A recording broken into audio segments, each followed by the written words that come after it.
नमस्कार मित्रों, स्वागत है आप लोगों का इस छोटे से यूट्यूब चैनल उदय एकेडमी पर। आज हम लोग इस वीडियो में पाषाण काल यानी कि प्रागैतिहासिक काल से कुल 10 महत्वपूर्ण प्रश्नों को व्याख्या सहित पढ़ेंगे और आप लोग ईमानदारी से बताइएगा कि आप लोगों का इन 10 में से कितना प्रश्न सही हुआ है। और देखिए, यदि आप लोग यूपी, एलटी, जीआईसी प्रवक्ता और साथ में जीडीसी असिस्टेंट प्रोफेसर की तैयारी कर रहे हैं और आप लोगों का विषय इतिहास है, तो आप लोग एकदम सही चैनल पर आए हैं, जहां से आप लोगों को एकदम सटीक रणनीति के साथ तैयारी कराई जा रही है। और देखिए, इससे पहले हम लोग थियरी वीडियो है इसका पढ़ चुके हैं। जैसे कि देखिए, पाषाण काल हम लोग पढ़ चुके हैं, सिंधु घाटी सभ्यता पढ़ चुके हैं, वैदिक काल के बारे में पढ़ चुके हैं, बौद्ध धर्म के बारे में पढ़ चुके हैं, जैन धर्म के बारे में, वैष्णव धर्म के बारे में, शैव धर्म के बारे में। देखिए, यह सब हम लोग 3 इकाई तक पढ़ चुके हैं, जो आप लोगों का एलटी जीआईसी का सिलेबस दिया हुआ है। अब आप लोगों को वीडियो यदि देखना है तो चैनल के पृष्ठ में मिल जाएगा, वहाँ से आप लोग जाकर देख लीजिएगा थियरी वाला पार्ट। आज हम लोग इसमें 10 प्रश्नों को पढ़ेंगे। तो चलिए शुरू करते हैं। जो पहला प्रश्न दिया है, देखिए पहला प्रश्न दिया है कि निम्नलिखित युग्मों में से कौन सा युग्म सही नहीं है। देखिए, आप लोग प्रश्नों को पहले ध्यान से पढ़िएगा, तब आप लोग उत्तर देने का कोशिश कीजिएगा। यहाँ पर देखिए लिखा है कि कौन सा युग्म सही नहीं है। यहाँ पर हम लोग चलिए देखते हैं इस प्रश्न को। निम्न पूरा पाषाण काल के बारे में देखिए बोला है कि शिकार, खाद्य संग्रहण। उच्च पूरा पाषाण काल के बारे में बोला है कि शिकार, खाद्य संग्रहण।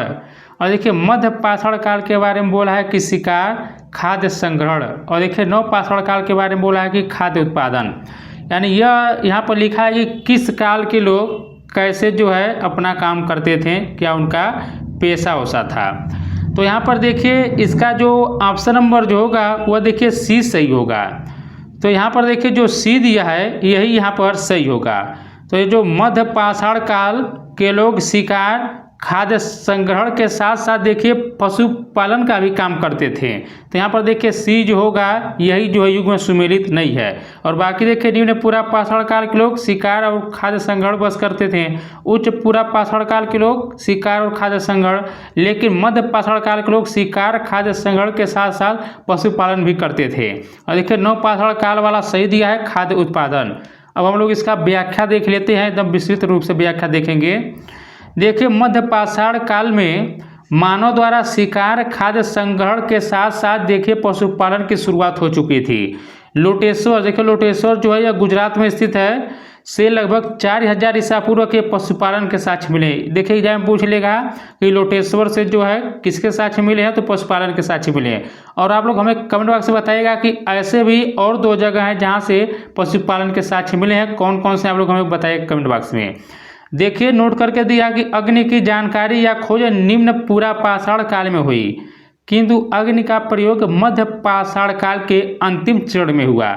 और देखिए अग्नि का नियमित प्रयोग हुआ नव पाषाण काल में हुआ, इसे आप लोग याद रखिएगा। देखिए एग्जाम में यहाँ से प्रश्न बन सकता है। अब हम लोग दूसरे प्रश्न को देखते हैं। देखिए यहाँ पर दूसरा प्रश्न दिया है, प्रश्न दिया है कि निम्नलिखित में नवपाषाण युग के स्थलों में हड्डियों से बने औजार कहाँ पाए गए हैं। देखिए आप लोगों को बताना कि इनमें से कौन से वो नवपाषाण युग के स्थल हैं जहाँ से हड्डी से बने औजार पाए गए हैं। यहाँ पर देखिए ऑप्शन नंबर ए दिया कि गुप्तकाल, बी दिया है सरुतरु, सी दिया है चिरांद, डी दिया है दाऊजली हेडिंग। तो देखिए इस प्रश्न का होगा, इसका ऑप्शन नंबर देखिए इस प्रश्न का बी सही होगा। तो देखिए दूसरे का होगा बी सही होगा, यहाँ पर ए और सी। तो देखिए नवपाषाण युग के स्थलों में हड्डियों से बने औजार मिले हैं, एक देखिए गुप्तकाल से मिला जो जम्मू कश्मीर में है, देखिए चिरांद से मिला जो बिहार में स्थित है। चलिए हम लोग इसके बारे में पूरा डिटेल में हम लोग व्याख्या देखते हैं इस प्रश्न का। नवपाषाण कालीन देखिए निम्न स्थलों से हड्डियों से बने औजार मिलते हैं, जिनमें गुप्तकाल, चिरांद प्रमुख है। तो देखिए गुप्तकाल, चिरांद से हड्डी से बने औजार मिलते हैं। चिरांद के बारे में देख लेते हैं। मध्य गंगा घाट स्थल पर महत्वपूर्ण नवपाषाणकालीन स्थल चिरांद जो है बिहार के छपरा जिले में स्थित है। देखिए एग्जाम में यह प्रश्न घुमा के इस प्रकार पूछ सकता है, पूछ लेगा कि यह चिरांद जो है पूरा पाषाणकालीन है कि मध्य पाषाणकालीन है कि नवपाषाणकालीन स्थल है। तो देखिए यह जो चिरांद जो है यह पाषाणकालीन, ये देखिए नवपाषाणकालीन स्थल है और देखिए कहाँ पर है, बिहार में स्थित है। यहाँ के उपकरणों में पॉलिशदार पत्थर की कुल्हाड़ी, सिलबट्टे, हथौड़े, हड्डी तथा सिंह के बने छेनी, बर्मा, बाण, कुदाल, सुई, चूड़ी आदि सम्मिलित है। याद रखिएगा एग्जाम में यही से प्रश्न बनेगा। अब देखिए गुप्तकाल के बारे में दिया है। गुप्तकाल यह स्थल देखिए कश्मीर प्रांत में स्थित है। इसकी खुदाई 1981 में AK शर्मा ने करवाई थी। यहाँ से भेड़, बकरी आदि जानवरों की हड्डियाँ तथा उनके बने उपकरण प्राप्त हुए हैं, जैसे हड्डी की बनी सुइयाँ। यहाँ के उपकरण जैसे देखिए ट्रैप, पत्थर पर बनी कुल्हाड़ी, बंसुली, खुरपी, छेनी, कुदाल आदि देखिए सब गुप्तकाल से मिले हैं। अब हम लोग दाऊजली हेडिंग के बारे में देख लेते हैं। देखिए दाऊजली हेडिंग जो है यह असम में स्थित है। याद रखिएगा ये बहुत ही इंपॉर्टेंट है। यह दाऊजली हेडिंग यहाँ से 45 सेंटीमीटर मोटे निक्षेप नवपाषाणकालीन लकड़ी के बने कुल्हाड़ी के अवशेष तथा पत्थरों के कुल्हाड़ी, छेनी, सिलबट्टा, ओखली, मूसल तथा हाथ के बने मृत भांडों पर लाल रंग का मुहर देखा जा सकता है। और एक देखिए है, अगला है कौन सा है, हम लोग देखते हैं सरुतारू। गुवाहाटी से 25 किमी दक्षिण पूर्व में स्थित है। देखिए अभी असम में स्थित है। इसके उत्खनन के दौरान कुल्हाड़ी जैसी सामग्री मिली। यहाँ से मृत भांड भूरे और धूसर रंग के मिले हैं, जिन पर रस्सी का निशान है। यह नवीन नवपाषाणकालीन स्थल है सरुतारू, ये भी आप लोग याद रखिएगा। तो हम लोग देख सकते हैं व्याख्या के साथ कितने अच्छे तरीके से हम लोग इसको कवर कर रहे हैं। तीसरा प्रश्न देखते हैं। यह देख सकते हैं आप लोग, यह प्रश्न हमें लग रहा है कि आप लोग शायद पहली बार इस प्रश्न को देख रहे होंगे, या तो कहीं प्रीवियस ईयर में देखे होंगे या तो इसको पहली बार आप लोग पढ़ रहे होंगे। जो प्रश्न यहाँ पर दिया है देखिए, लिखा है कि निम्नलिखित में किस संस्कृति में मृतक के निचले पैर को दफनाने, यहाँ पर देखिए पैर को दफनाने से पूरा काट दिया जाता था। देखिए आप लोग यही जानते होंगे, पढ़े होंगे कि किस जगह पर जो है मृतक को उत्तर से दक्षिण की तरफ लिटाकर जो है दफनाया जाता था। लेकिन यहाँ पर देखिए प्रश्न किस प्रकार पूछा है, पूछा है कि किस संस्कृति में मृतक के निचले पैर को दफनाने से पहले काट दिया जाता था। जोरवे संस्कृति में कि नवपाषाण संस्कृति में कि कायथा संस्कृति में कि चित्रित धूसर मृतभांड संस्कृति में। देखिए तीसरे का जो होगा ऑप्शन नंबर ए इसका सही होगा। तो जो जोरवे संस्कृति है यहाँ पर देखिए मृतक को दफनाने से पहले जो है निचले पैर को काट दिया जाता था। और देखिए जोरवे जो है महाराष्ट्र राज्य में स्थित है, याद रखिएगा। और लोग चलिए इस प्रश्न को जो है व्याख्या के साथ देख लेते हैं। और देखिए थोड़ा पहले कायथा के बारे में जान लीजिए। यहाँ पर दिया है तो देखिए कायथा जो संस्कृति है यह मध्य प्रदेश के उज्जैन जिले में स्थित है। कायथा याद रखिएगा, बहुत बार पूछा गया है। और देखिए इसका जो खोज किया गया था, कायथा का खोज 1964 में किया गया था। और देखिए इसका जो खोज किए थे वह VS वाकणकर किए थे। याद रखिए इसका जो खोज किए थे VS वाकणकर किए थे। तो आप लोग याद रखिएगा, एग्जाम में यहाँ से प्रश्न बन सकता है और देखिए बना भी है। तो हम लोग कायथा के बारे में जान लिए। अब हम लोग चलिए थोड़ा डिटेल में देख लेते हैं जोरवे संस्कृत के बारे में। देखिए यह जो क्वेश्चन है Uttar Pradesh higher assistant professor, देखिए एग्जाम में यह प्रश्न पूछा गया है 2021 में। जोरवे ताम्र पाषाणिक संस्कृति में सबसे दीर्घ समय तक अस्तित्व में रहने वाली संस्कृति है, जहां लगभग सभी ताम्र पाषाणिक संस्कृतियां 1200 ईसा पूर्व में समाप्त हो गई थी। वहीं जोरवे संस्कृति 700 ईसा पूर्व तक अस्तित्व में रही। जोरवे संस्कृति का विस्तार पश्चिमी महाराष्ट्र में था। याद रखिएगा जोरवे जो संस्कृति है उसका विस्तार पश्चिमी महाराष्ट्र में था। इस संस्कृति में मृतक के निचले पैर को दफनाने से पूर्व काट दिया जाता था।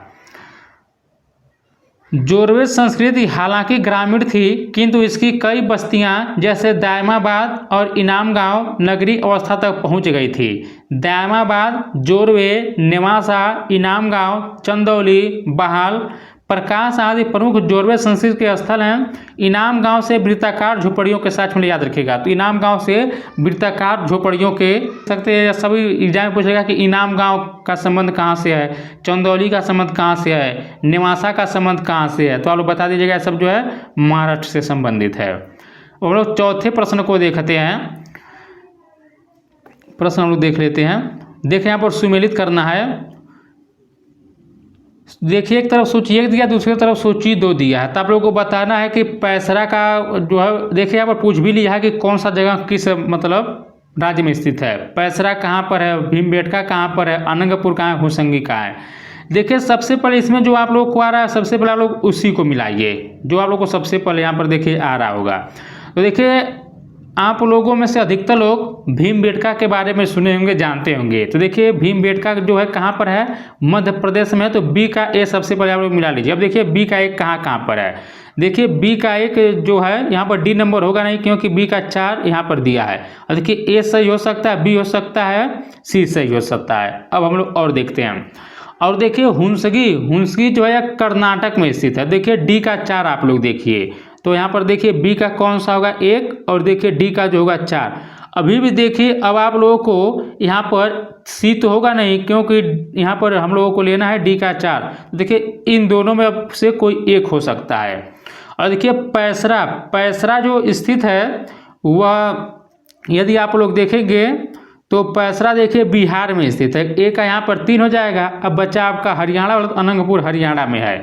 तो यहाँ पर देख सकते हैं एग्जाम में किस प्रकार के क्वेश्चन पूछा गया है। भले ही आपको 2 ऑप्शन आ रहा है, जब तक तीसरा नहीं आ रहा है तब तक आप अगला ऑप्शन का डिसाइड नहीं कर सकते थे। तो यहाँ पर देखिए हम लोग देखते हैं ए का जो होगा कौन सा होगा 3 होगा, और देखिए बी का जो होगा 1 होगा, सी का यहाँ पर देखिए 2 होगा, डी का जो है 4 होगा। तो ऑप्शन नंबर देखिए इस प्रश्न का ए जो होगा सही होगा। याद रखिएगा यही पैसरा बिहार में है, भीमबेटका मध्य प्रदेश में है, अनंगपुर हरियाणा में है, हुंसगी कर्नाटक में है। तो देख सकते हैं आप लोग प्रश्न किस प्रकार पूछा जा रहा है।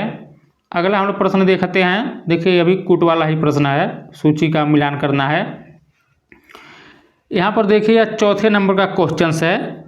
तो देखिए सराय नहर यह जो है यह मध्य पाषाण युगीन है। याद रखिएगा सराय नहर जो है मध्य पाषाण युगीन है। और देखिए पटने जो है यह उच्च पूर्व पाषाणिक स्थल है, याद रखिएगा। और देखिए सैपाई जो है गैरिक मृदभांड परंपरा यहाँ से मिला है। और देखिए महुरझारी से महासमाधि मिला है, यहाँ पर आप लोग याद रखिएगा। तो देखिए इस प्रश्न का जो होगा ऑप्शन नंबर इसका भी ए होगा। तो यहाँ पर देखिए ए का 4, बी का 1, सी का 2, डी का 3। तो ऑप्शन नंबर ए जो होगा इस प्रश्न का सही होगा। तो सराय नहर मध्य पाषाण युगीन है, पटने जो है या देखिए उच्च पूर्व पाषाणिक है, सैपाई गैरिक मृदभांड परंपरा, महुरझारी महासमाधि है। आगे हम लोग बढ़ते हैं। देखिए दोस्तों यह जो प्रश्न है यूपी पीसीएस में पूछा गया प्रश्न है। तो यहाँ पर देखिए नीचे दिया है। अब यहाँ पर देखिए सराय नहर और महधा यहाँ पर इसके बारे में पूछा गया है, हम लोग इसको देखते हैं।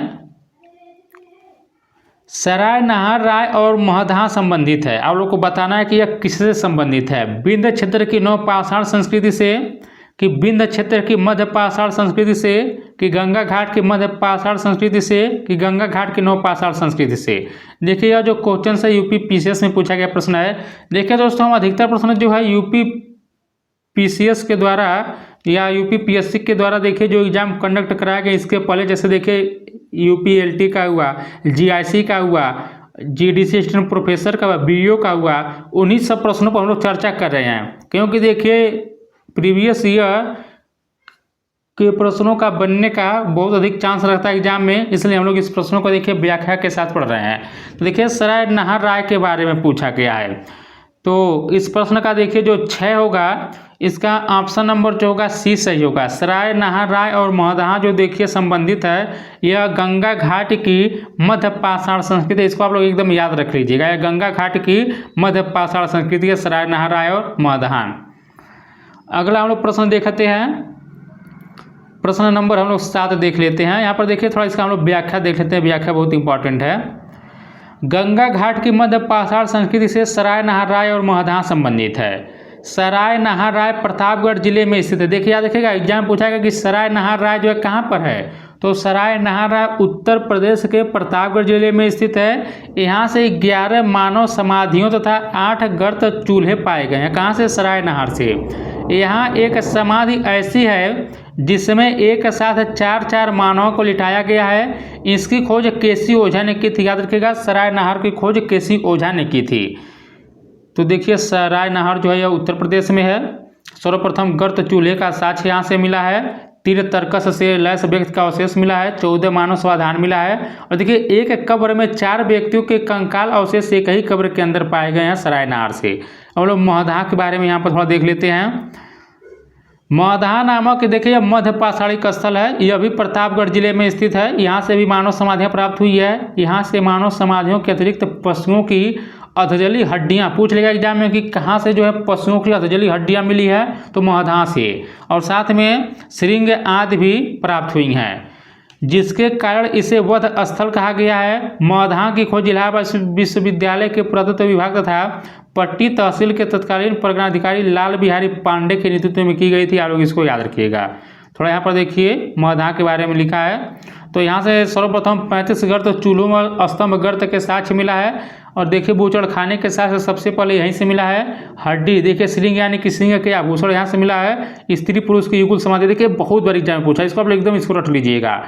स्त्री पुरुष की जो युगल समाधियाँ कहाँ से मिली है, महदाह उत्तर प्रदेश से मिली, याद रखिएगा आप लोग।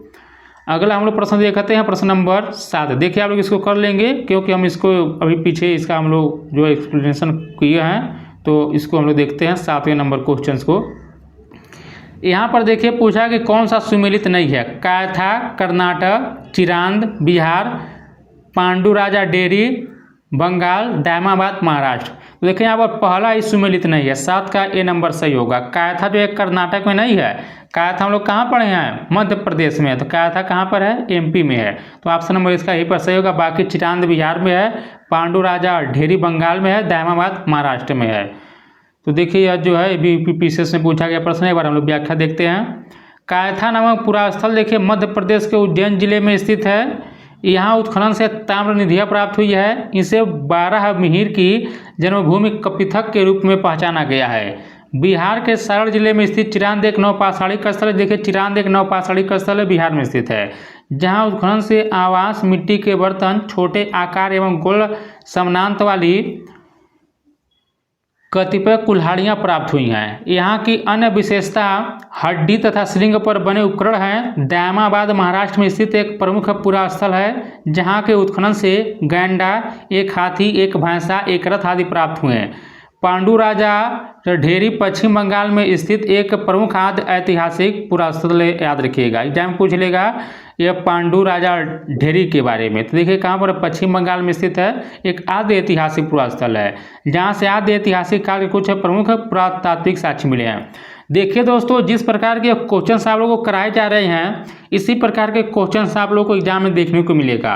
और देखिए ऐसा क्वेश्चन शायद आप लोगों को किसी पेड ग्रुप में भी नहीं या पेड क्लास में नहीं पढ़ाया जा रहा होगा।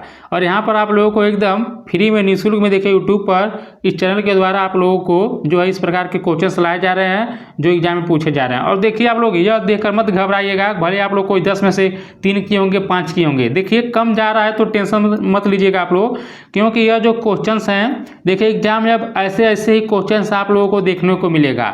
अब यह नहीं पूछेगा कि मानव के द्वारा सबसे पहले कौन सा औजार खोजा गया था, कौन सा पशु पालतू बनाया गया था, अब देखिए पहिए का आविष्कार कब हुआ था, ऐसे क्वेश्चन आप लोग को नहीं देखने को मिलेगा।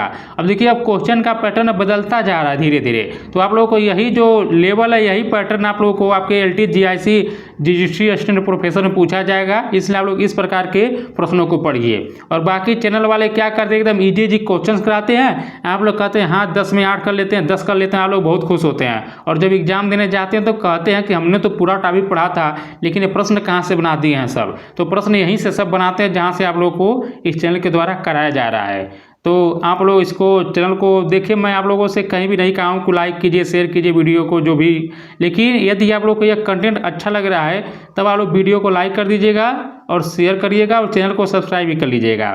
और मैं आप लोगों को बता दूं, आप लोगों को एक जानकारी दे दूं, देखिए संपूर्ण प्राचीन इतिहास का PDF आप लोगों को केवल 151 रुपया में दिया जा रहा है। देखिए वह थियरी वाला जो वीडियो है आप लोग देख लीजिएगा, चैनल के पृष्ठ में पड़ा है, उसका जो PDF है आप लोग देखिए। वीडियो तो हम क्या कहें, थियरी वाला वीडियो आप लोगों को निःशुल्क प्रोवाइड किया जा रहा है, लेकिन उसका जो PDF है वह देखिए मात्र 151 रुपया आप लोगों को संपूर्ण एंशिएंट हिस्ट्री का PDF आप लोगों को दिया जा रहा है। आप लोग PDF ले लीजिएगा, बार बार रिवाइज करिएगा, आप लोगों को एग्जाम में जो है 70 से 80% क्वेश्चन आप लोगों को इसी PDF से मिल जाएगा। इसलिए आप लोग जरूर इसको ले लीजिएगा। अब हम लोग 8वां प्रश्न देखते हैं। देखिए यहाँ पर मिलान करना है कौन सा जो है जगह किस प्रदेश में स्थित है।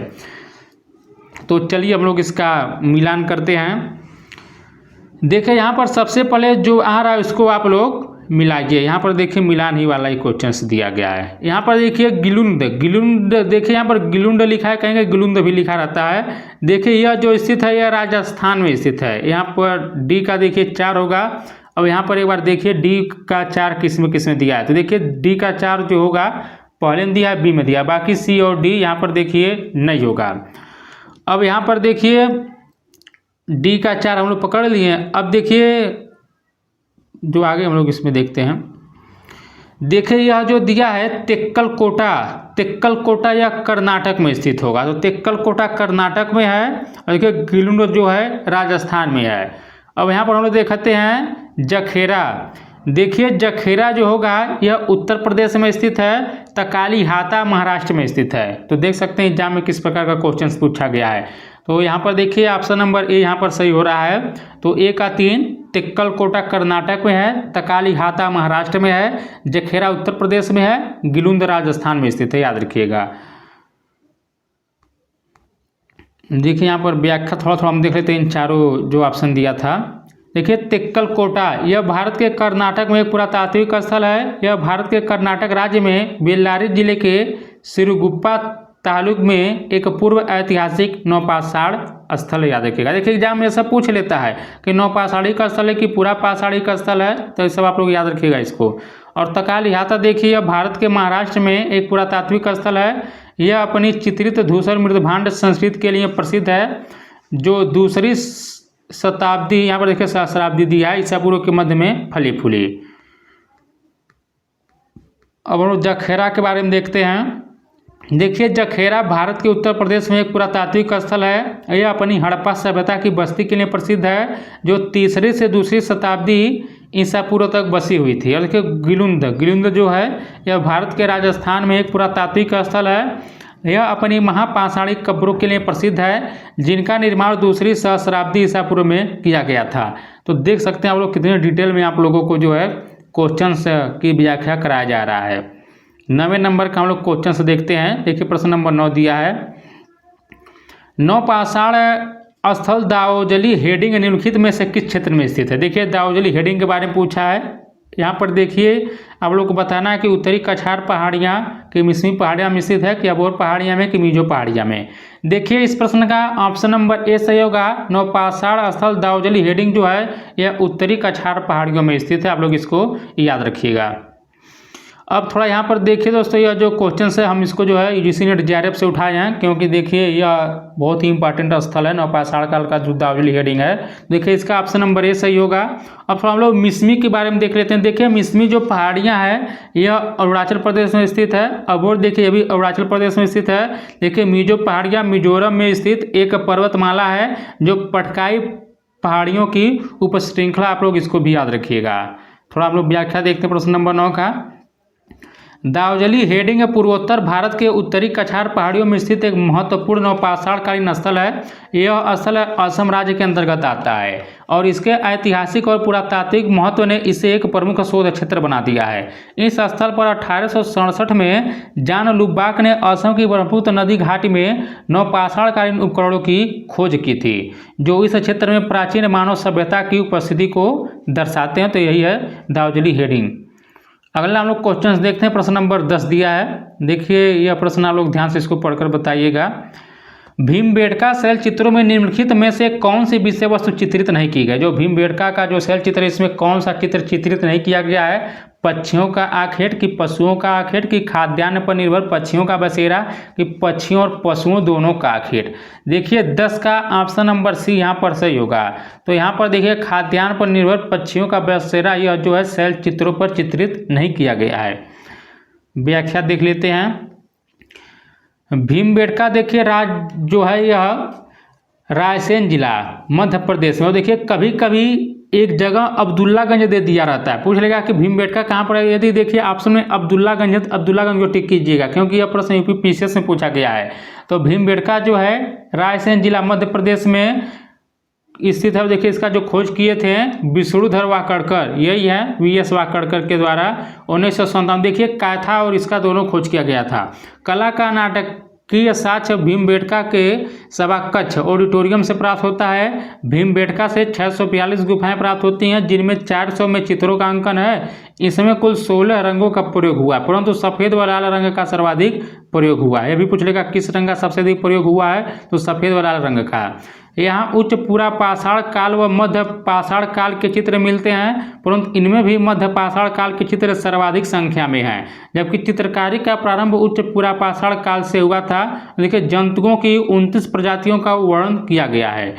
तो देखिए दोस्तों, हम लोग यह 10 क्वेश्चन ही नहीं बल्कि आप लोग कह सकते हैं कि हम लोग लगभग में कुल 35 से 40 प्रश्न किए हैं। तो आप लोग देख सकते हैं इस चैनल के द्वारा जो आप लोगों को कंटेंट किस प्रकार का दिया जा रहा है।